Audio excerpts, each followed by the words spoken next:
ಸ್ನೇಹಿತರೆ, ಪೂರ್ತಿ ಜಗತ್ತಿನ ಕಣ್ಣುಗಳು ಇಸ್ರೇಲಿ ಸಚಿವರ ಭವ್ಯ ಸ್ವಾಗತದ ಮೇಲೆ ನೆಟ್ಟಿರುವಾಗ ದೆಹಲಿಯ ಒಂದು ಶಾಂತ ಮತ್ತು ಸುರಕ್ಷಿತ ಕೋಣೆಯಲ್ಲಿ ಏನೋ ಆಗ್ತಾ ಇತ್ತು. ಅದರ ಗಾಳಿ ಕೂಡ ಹೊರಗಡೆ ಬರದಂತೆ ಮಾಡಲಾಗಿತ್ತು. ಅದು ಒಂದು ರಹಸ್ಯ ಸಭೆ. ಅಲ್ಲಿ ನಡೆದ ಒಪ್ಪಂದ ಭಾರತ ಇಸ್ರೇಲ್ ಸ್ನೇಹವನ್ನ ಮುಂದಿನ ಹಂತಕ್ಕೆ ತೆಗೆದುಕೊಂಡು ಹೋಗಿತು. ಇದು ಕೇವಲ ರಾಜತಾಂತ್ರಿಕ ಕೈಕುಲುಕುವುದಲ್ಲ, ಬದಲಾಗಿ ತಂತ್ರಜ್ಞಾನ, ಗುಪ್ತಚರ ಮತ್ತು ಸೇನಾ ಕಾರಿಡಾರ್ ತೆರೆಯುವ ಮಾಸ್ಟರ್ ಕ್ಲಾಸ್ ಒಪ್ಪಂದವಾಗಿತ್ತು. ಇದಲ್ಲದೆ ಇಂದಿನ ವಿಡಿಯೋದಲ್ಲಿ ನಾವು ಎರಡನೇ ದೊಡ್ಡ ಅಪ್ಡೇಟ್ ಬಗ್ಗೆ ಕೂಡ ಮಾತನಾಡ್ತೀವಿ. ಬ್ರಹ್ಮೋಸ್ ಕ್ಷಿಪಣಿ ರಷ್ಯಾ ಫಿಲಿಪೀನ್ಸ್ಗೆ ಬ್ರಹ್ಮೋಸ್ ಮಾರೋದಕ್ಕೆ ಗ್ರೀನ್ ಸಿಗ್ನಲ್ ಸಂಕೇತ ನೀಡಿದೆ.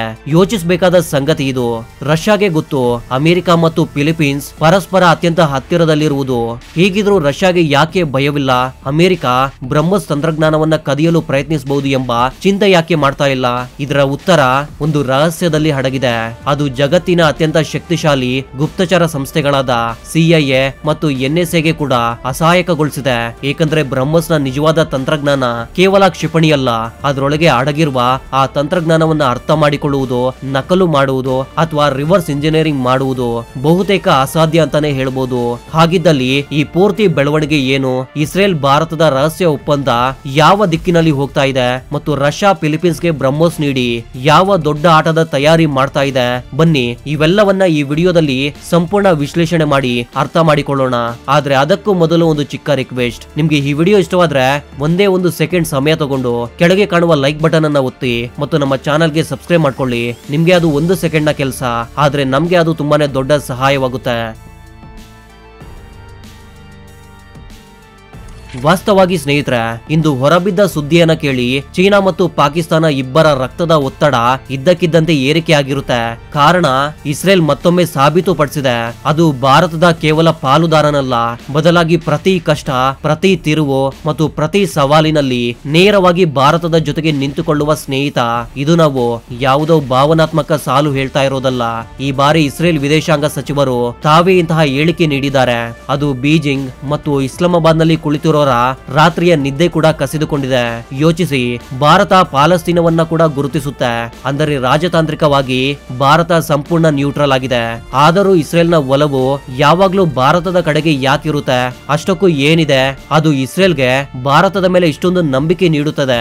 ಮತ್ತು ಇದೇ ನಿಜವಾದ ಕತೆ. ಇಸ್ರೇಲ್ ವಿದೇಶಾಂಗ ಸಚಿವರು ಭಾರತಕ್ಕೆ ಬರುವ ತಯಾರಿಯಲ್ಲಿ ಇದ್ದ ಸಮಯದಲ್ಲಿ ಟೆಲ್ ಅವಿವ್ನಲ್ಲಿ ಒಂದು ಸೂಪರ್ ಸೀಕ್ರೆಟ್ ಸಭೆ ನಡೀತು. ಭಾರತ ಮತ್ತು ಇಸ್ರೇಲ್ನ 17ನೇ ರಕ್ಷಣಾ ಸಹಕಾರ ಸಭೆ. ಇದು ಯಾವುದೋ ದಿನನಿತ್ಯದ ಮಾತುಕತೆಯಲ್ಲ. ಇದರಲ್ಲಿ ಭಾರತದ ಕಡೆಯಿಂದ ರಕ್ಷಣಾ ಕಾರ್ಯದರ್ಶಿ ರಾಜೇಶ್ ಕುಮಾರ್ ಸಿಂಗ್ ಮತ್ತು ಇಸ್ರೇಲ್ನ ಕಡೆಯಿಂದ ಮೇಜರ್ ಜನರಲ್ ಅಮೀರ್ ಬಾರಂ ನೇರವಾಗಿ ಕುಳಿತು ಆ ಒಪ್ಪಂದದ ಮೇಲೆ ಸಹಿ ಹಾಕಿದ್ರು. ಇದು ಭಾರತ ಇಸ್ರೇಲ್ನ ಭದ್ರತಾ ಸಂಬಂಧಗಳನ್ನ ಹೊಸ ಬೂಸ್ಟರ್ಗೆ ಏರಿಸಿದೆ. ದೆಹಲಿಯಲ್ಲಿ ಈ ಒಪ್ಪಂದದ ಶಾಯಿ ಇನ್ನೂ ಒಣಗಿರ್ಲಿಲ್ಲ. ಅಷ್ಟರಲ್ಲೇ ನವೆಂಬರ್ 3ರ ರಾತ್ರಿ 9 ಗಂಟೆಗೆ ಇಸ್ರೇಲ್ನ ವಿದೇಶಾಂಗ ಸಚಿವರು ದೆಹಲಿಗೆ ಇಳಿದ್ರು. ಬಂದೋಡೆ ಅವರ ಭೇಟಿ ಎಸ್ ಜೈಶಂಕರ್ ಮತ್ತು NSA ಅಜಿತ್ ದೋವಲ್ ಜೊತೆ ನಡೀತು. ಈ ಸಭೆ ಕೇವಲ ಫೋಟೋ ತೆಗೆದುಕೊಳ್ಳಲು ಅಲ್ಲ, ಎರಡು ದೇಶಗಳ ರಣನೀತಿಯ ಪಾಲುದಾರಿಕೆಯನ್ನ ಮುಂದಿನ ಗೇರ್ಗೆ ಹಾಕುವ ಮಾತು ಅಲ್ಲೇ ನಿರ್ಧಾರವಾಯಿತು. ಮತ್ತು ಅಲ್ಲಿಂದಲೇ ಪೂರ್ತಿ ಜಗತ್ತಿನಲ್ಲಿ ಅಸ್ವಸ್ಥತೆ ಹರಡಿತು. ಸಭೆಯಲ್ಲಿ ಒಂದು ಸಂದೇಶ ಬಹಳ ಸ್ಪಷ್ಟ ಮತ್ತು ಕಠಿಣವಾಗಿ ಇಡಲಾಯಿತು. ಭಯೋತ್ಪಾದನೆಯ ಮೇಲೆ ಶೂನ್ಯ ಸಹಶೀಲತೆ, ಯಾವ ಮನ್ನಣೆಯೂ ಇಲ್ಲ, ಯಾವ ಮೃದುತ್ವವೂ ಇಲ್ಲ. ಭಾರತ ಮತ್ತು ಇಸ್ರೇಲ್ ಇಬ್ಬರು ಇಂತಹ ಶಕ್ತಿಗಳು ಇನ್ನೂ ಅಸ್ತಿತ್ವದಲ್ಲಿ ಇವೆ ಎಂದು ಒಪ್ಪಿಕೊಂಡರು. ಅವು ಭಾರತ ಮತ್ತು ಇಸ್ರೇಲ್ ಯಾವಾಗ್ಲೂ ತೊಂದರೆಯಲ್ಲಿ, ಅಸ್ಥಿರತೆಯಲ್ಲಿ ಮತ್ತು ಒತ್ತಡದಲ್ಲಿ ಇರಬೇಕೆಂದು ಬಯಸುತ್ತವೆ. ಕೆಲವು ದೇಶಗಳು ನೇರವಾಗಿ ನಮ್ಮ ಭೂಮಿಯ ಮೇಲೆ ದಾಳಿ ಮಾಡೋವರೆಗೂ ಹಿಂದೆ ಸರಿಯುವುದಿಲ್ಲ. ಭಾರತ ಯಾವುದಾದ್ರೂ ಆಯುಧಗಳ ಖರೀದಿಯಲ್ಲಿ ಸಿಕ್ಕಿ ಹಾಕಿಕೊಂಡು ಅಭಿವೃದ್ಧಿ ಓಟದಿಂದ ಹೊರಗಿರಬೇಕು. ಆದ್ರೆ ಈಗ ಈ ಆಟ ಬದಲಾಗಿದೆ. ಭಾರತ ಮತ್ತು ಇಸ್ರೇಲ್ ಈಗ ಕೇವಲ ಸ್ನೇಹಿತರು ಅಥವಾ ವ್ಯಾಪಾರಿ ಪಾಲುದಾರರು ಅಲ್ಲ, ಒಂದು ಸಂಯುಕ್ತ ಭದ್ರತಾ ತಂಡವಾಗಿದ್ದಾರೆ. ಹೋರಾಟ ಕೇವಲ ಹಿಂದಿನದಲ್ಲ, ಬದಲಾಗಿ ಮುಂದಿನ ತಂತ್ರಜ್ಞಾನ, ಡ್ರೋನ್ ಯುದ್ಧ, ಸೈಬರ್ ಗುಪ್ತಚರ ಮತ್ತು ಹೈಟೆಕ್ ರಕ್ಷಣಾ ವ್ಯವಸ್ಥೆವರೆಗೂ ಹೋಗುತ್ತೆ. ಮತ್ತು ಅತ್ಯಂತ ದೊಡ್ಡ ಸಂಗತಿ, ಈ ಸಂಬಂಧ ಹಣದಲ್ಲ, ನಂಬಿಕೆಯದ್ದು. ಹೃದಯದಿಂದ ಹೃದಯಕ್ಕೆ ಸಂಪರ್ಕಗೊಂಡಿದೆ. ಇಸ್ರೇಲ್ ಇದನ್ನ ಸ್ಪಷ್ಟಗೊಳಿಸಿದೆ. ಭಾರತ ಒಂಟಿಯಲ್ಲ.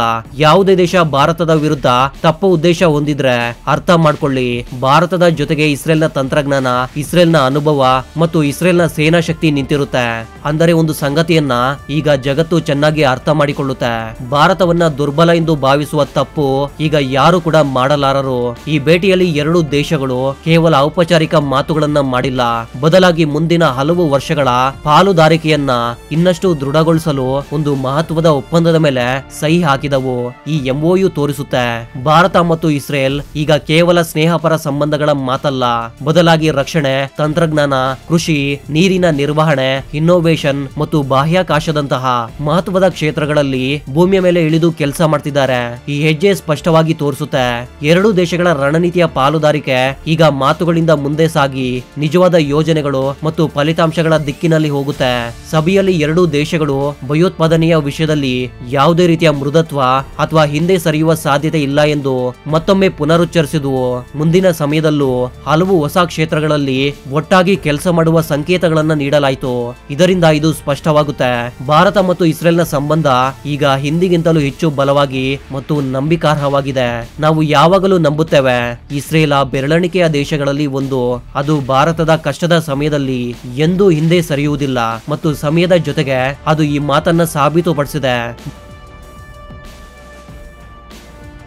ಭಾರತ ಪ್ರತಿ ವರ್ಷ ಸುಮಾರು $2 ಬಿಲಿಯನ್ ಅಂದ್ರೆ ಸುಮಾರು 1000 ಕೋಟಿ ರೂಪಾಯಿ ಆಯುಧಗಳನ್ನ ಇಸ್ರೇಲ್ ನಿಂದ ಖರೀದಿಸುತ್ತೆ.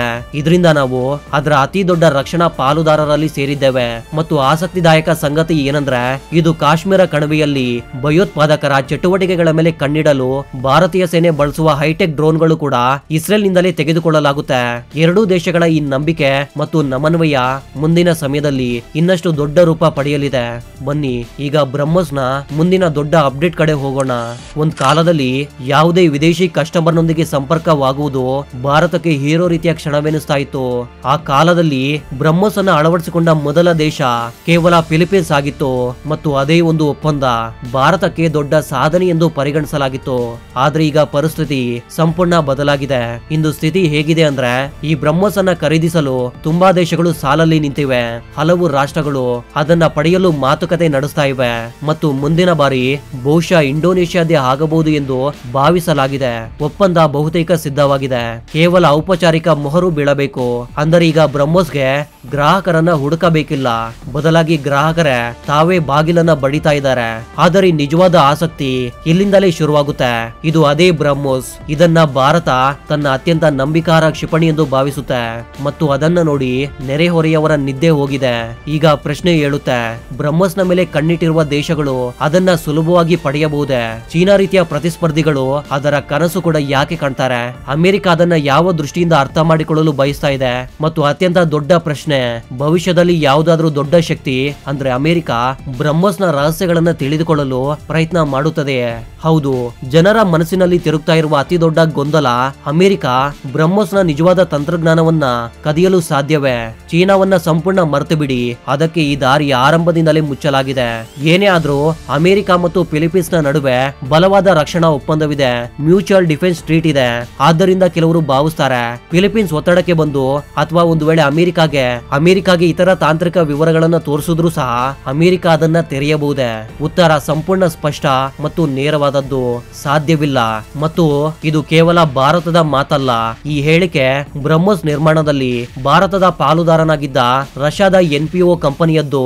ಅವರ ಮಾತು ಸ್ಪಷ್ಟವಾಗಿದೆ, ಬ್ರಹ್ಮೋಸ್ ನ ನಿಜವಾದ ರಹಸ್ಯಗಳು ಯಾವುದೇ ಬಾಹ್ಯ ಶಕ್ತಿಯ ಕೈಗೆ ಸಿಗಲಾರವು. ನಿಜವಾದ ಆನಂದ ಬ್ರಹ್ಮೋಸ್ನ ಆ ಭಾಗದಲ್ಲಿ ಅಡಗಿದೆ. ಅದನ್ನ ಹೊರಗಿನಿಂದ ನೋಡಿ ಯಾರು ಹಿಡಿಯಲಾರರು. ಕ್ಷಿಪಣಿಯ ನಿಜವಾದ ಮೆದುಳು, ಅದರ ನಿಯಂತ್ರಣ ಆಲ್ಗಾರಿಥಮ್ಗಳು, ಮಾರ್ಗದರ್ಶನ ವ್ಯವಸ್ಥೆ ಮತ್ತು ಅದನ್ನ ಇಷ್ಟೊಂದು ವೇಗವಾಗಿ, ಇಷ್ಟೊಂದು ನಿಖರವಾಗಿ ಮತ್ತು ಇಷ್ಟೊಂದು ಅಪಾಯಕಾರಿಯಾಗಿ ಮಾಡುವ ಆ ಪೂರ್ತಿ ಸಾಫ್ಟ್ವೇರ್ ಭಾಗವನ್ನ ಪೂರ್ತಿಯಾಗಿ ಲಾಕ್ ಮಾಡಲಾಗಿದೆ.